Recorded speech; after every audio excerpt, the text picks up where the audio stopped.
I will admit there was a lot of things that I did that were really bad. There could have been so much worse, but there were things that I did that didn't help my situation. I wasn't allowed to go near this girl's house. Well, I was told not to, like the end of January. I still carried on going there, and around like March, April time, well, I saw Dad and her brother, and her brother was looking at me like he wanted to slap me around the face. Yeah, that was horrible because I had to tell my parents about it, and they were cross with me because I'd made such a stupid mistake by going there. I used to like getting into trouble because I used to like the feeling of adrenaline going through my body, the pressure, the uncertainty of what was coming around the corner. She used to work in this place, Cupcakes. It was like a small cafe. And I walked past and sort of looked through the window in this very nosy way. She was right by the window eating in a restaurant she worked at. I know. She looked terrified.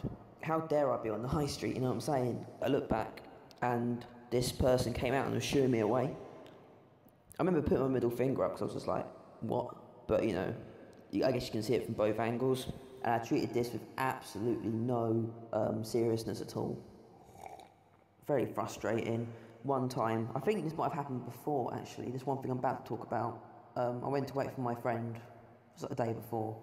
I went to wait for my friend outside his science class, and this girl was in his class as well. And obviously I was thinking that she'd be there, so, you know, I guess it's intentional, but I was with my friend as well. She overreacted and went home. Yeah. I got on the bus, as I usually do. I was quite upset because I realised I only have like 5 weeks until I finish at Cambridge College.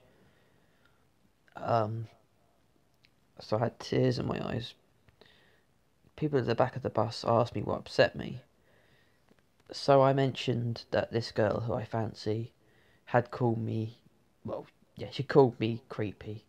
I heard her say it earlier. And they know, or one of them knew, someone on Route 9, the bus right behind ours. So he called this guy up, and this guy managed to get the phone to the girl I like, and he started telling her that she'd upset me by calling me creepy. At this point, she gets a whole clan of boys to sort of stare at me and intimidate me.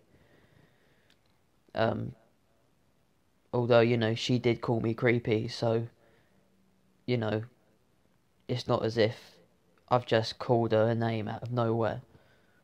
I shouldn't be staring, but at the same time, you know, she shouldn't be calling me creepy.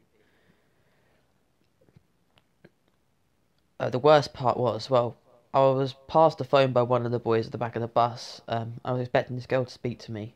I didn't want to even go on the phone, but I had to. And this boy said, "Are you the effing weirdo?"